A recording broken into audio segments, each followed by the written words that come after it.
Hello, welcome to my channel, straight to the point. I will show you how to create a guest account in Windows 11.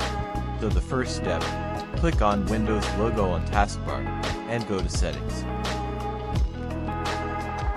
On the left menu click on Accounts. Scroll down and search for other users. Click on Add Account button. Then a small window that asks for your email will appear. Click on I don't have this person's sign-in information. Click on Add a user without a Microsoft account. So here, you guys can enter any username that you want, such as guest, user, and many more.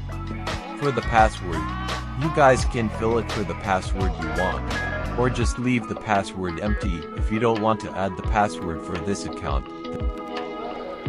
Then, click on Next button.